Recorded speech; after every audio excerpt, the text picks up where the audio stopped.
I'm going to take this one even though there's not a whole lot of upticks on it. We'll be doing a lot of questions tonight. Charles Tome says, my father worked at Collins, and going through his cabinet, he and I reminisced at lunch today about an amazing aircraft, and there's a picture of the Beech Starship, which is basically Burt Rutan's. Here, I'm going to see if I can do this the quick and dirty way, which means, like, can I do... Where did you go? So much for that. Come on. Well,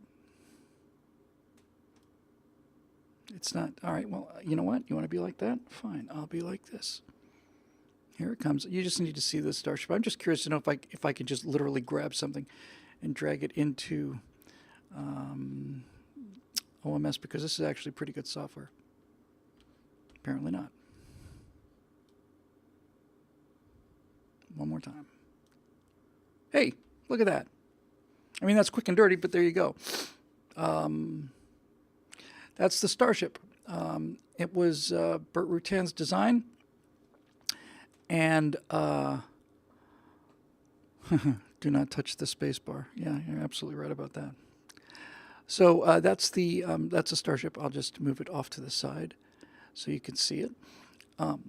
And Burt designed a hell of a machine there. I had the enormous privilege of flying the front right seat on that aircraft for 5-6 hours, I would say. No, this is Burt Rutan's baby.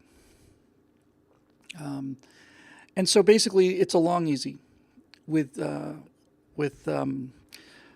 turboprop engines, pressurized cabin, and it was designed to be a competitor against the light business jets like the Lears and so on, and the Citations. And since it was a turboprop, most guys out there don't want to buy propeller airplanes. A lot of people who know nothing about airplanes just look at them and they go, oh, that's kind of old-fashioned. So one of the really magnificent airplanes out there is called a King Air, and a King Air is just a kind of a heavy-duty conventional twin.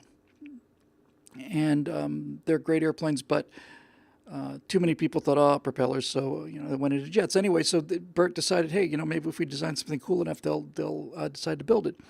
But the thing about the Starship is, at least the Beech Starship, if you look at that picture and you compare it to the prototype, the Avanti, Yacker brings out the Avanti. There's an Italian aircraft that is a pusher, and it's got a conventional T-tail, and instead of the big canards, the forward wings that you see coming off of the nose swept back, the Avanti has a tiny little canard. It's like more like a stabilizing. I bet it's a stall, anti-stall canard. It's not providing an awful lot of lift, and that's why they call the Avanti the catfish, because it's got this, like these little whiskers on the front. The Catfish is a damn good-looking airplane too. Anyway, so the thing about the Starship is Burt built it light, and he built it very light. And now people who've built Burt Rutan airplanes, I never built one. I flew one somebody else built. They say Burt's attitude to weight is whatever part you're working on, you should step outside, throw it into the air, and if it comes back down to the ground, then it's too heavy. So he has a lot of concern about weight, and I'm going to just do a quick little walk around here on the weight issue. Lisa asks, are there any advantages to a props over a jet? And the general answer is the only one I'm aware of is that they tend to be more fuel efficient, and that can be a big deal. They're slower, but in any way, let's talk about this idea of weight on an airplane. So there are basically two ways you can fly high and go fast. You can add power, or you can reduce weight. We're going to assume that lift and gravity are equal, so you've got enough wing to keep the plane afloat. But if you want to go faster, you can add power, which means put bigger engines on it. Now, the problem with bigger engines is that bigger engines weigh more. That means you need more wing, which means more induced drag, and a bigger airframe, which means more parasite drag. And bigger engines drink more fuel, which means even bigger wings to put the fuel in. And so you get stuck in this horrible cycle. I used to know what this was called. Was it mass fraction in rockets? But basically, the trap you get into if you decide to go the easy way, which is just putting a bigger engine on. Any idiot can throw a bigger engine onto an airplane. The problem with going with a bigger engine is that everything else goes with it, and you don't get a lot of benefits. Fuel fraction in airplanes. I think it's mass fraction in rockets. And so, as your airplane gets bigger and heavier, in your effort to make it go faster by throwing more and more powerful engines on it, comes a point when all the thing does is fly its own fuel someplace. It doesn't even carry passengers anymore. It's just flying its own fuel and sucking a lot of fuel and just kind of going, brute force through the atmosphere like that.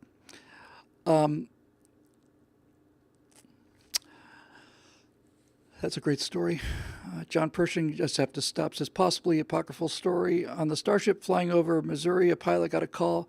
Air Force flight is like next door. Pretty cool plane you have there. Can we come alongside for some pictures? So the pilot of the Starship, which you see here, says, sure.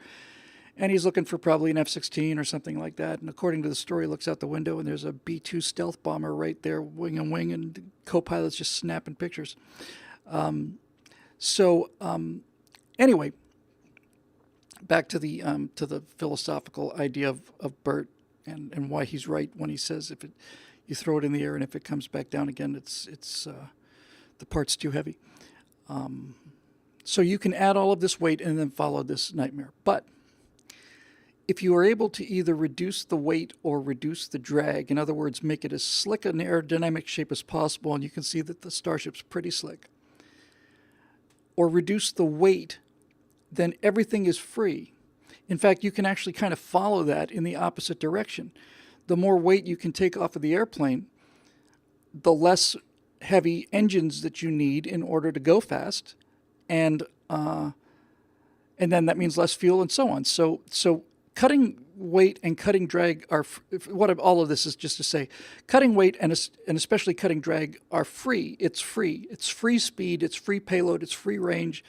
It's free. It's just absolutely free. If you try to buy these things through more power, it costs more and more and more and more and more. So when Bert built the prototype Starship, it was all carbon fiber, and it was very light, very nimble, had tremendous performance. Then Beech bought the design, and they were going to use it as a replacement, first of all, one of the problems with the whole thing was they only built 23 of them or something like that, and Beech bought the Starship, and Beech also owned the King Air, which this thing was kind of designed to replace, so it's kind of went into business against itself. But so much of the plane was so radical that they just kept chunking weight onto it. It needed, I don't know if it was, I think the original was made out of carbon fiber. I don't know if all of this was carbon fiber, parts of it, but they just kept putting more and more and more stuff on there. Times Judge points out that I say it's free. I'm starting to sound like a Democrat. Well, the difference in this particular case is it is actually free. You're not. It's not that you're flying for free, because you still have to have an engine and push the thing through the air, and you still have to fight drag. But when you reduce drag, you are gaining efficiency at no cost, at no greater cost. So when I say it's free, I mean it's free improvements. Any delta is free. Just to get that out of the way. So anyway, Beech threw a lot of weight on it, and Bert got quite sad about it, and it turns out that he got really kind of disillusioned with it. And then Beech only built a small number of them, and then after they went out of production, Beech bought them back and destroyed them. I imagine for liability issues. So there's something like 3 or 4 flying, and I got a chance to fly in one of them, the nicest one. Just tremendous, tremendous experience. What a beautiful airplane, so stable, fast, gorgeous. I was in the right seat in the Starship in 2015 at Oshkosh when it was the 40th anniversary of Burt Rutan bringing his first very easy to Oshkosh. So it was Burt Rutan. It was a Rutaneganza. And as I told Burt afterwards, or maybe during the air show, because I was there for 5-6 days, I guess, we're walking through Oshkosh with Burt Rutan is like walking through Vatican City with the Pope.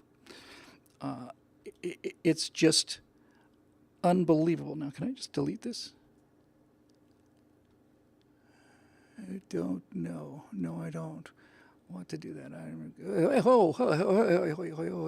Let's try that again. Yes, I see what I can do. I need to delete the screenshot. Yes. Adios. Okay,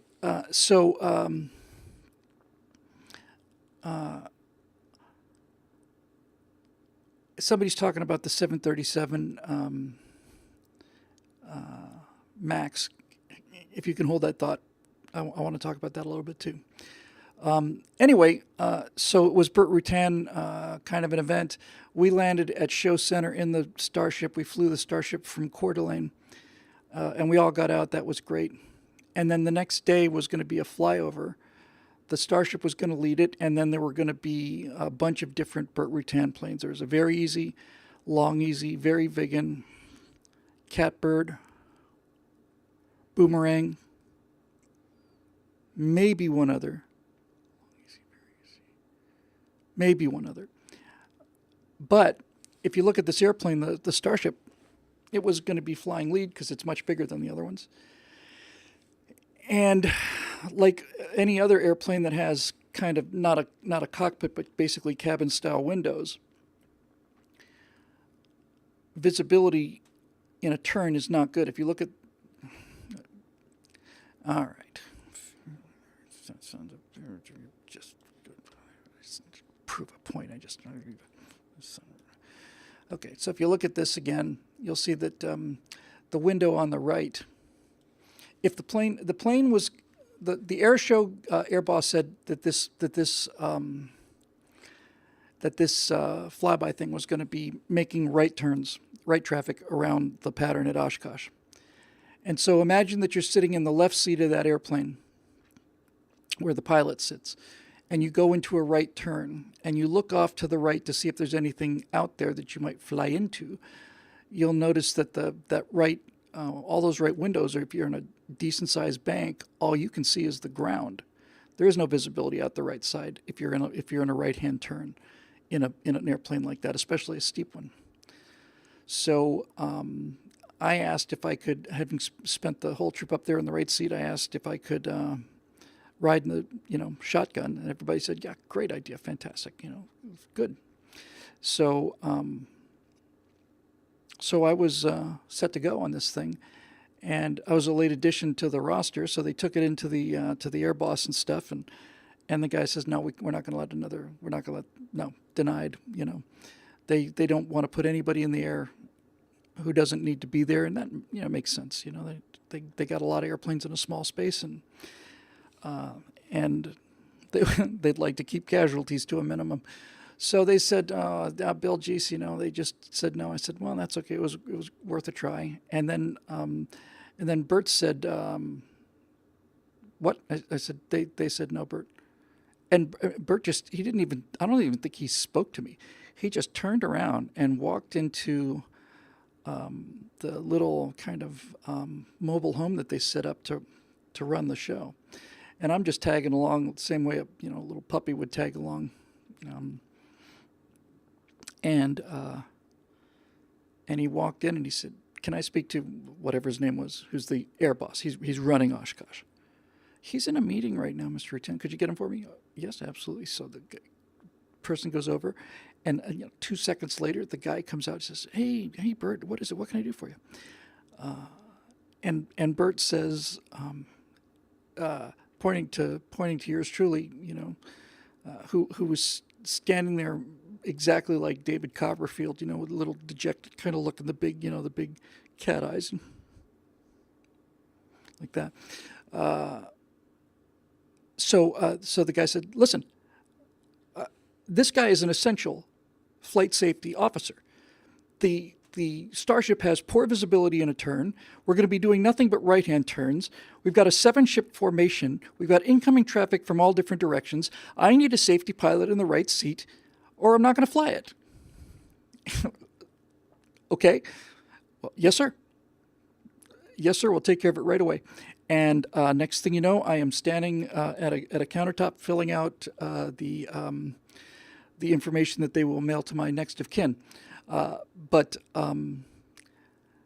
it was just amazing. And Bert wasn't angry. He wasn't yelling, screaming, wasn't having a fit. He was just being a freaking Bert, and it just happened. Wow, like that. It was great. I had so much fun. It was such an honor. It's an honor to know him. But being at Oshkosh is like I said, it's like walking through Vatican City with the Pope. And he was doing a presentation in front of a huge room full of people, hundreds and hundreds of people. And then he said, I want to introduce you to somebody who's in blah, blah, blah. And he pulled me up on stage and asked me a couple questions. And I was like, my God, this is absolutely astonishing. So, yeah, that was a great time. That's a beautiful airplane, but they made it heavier.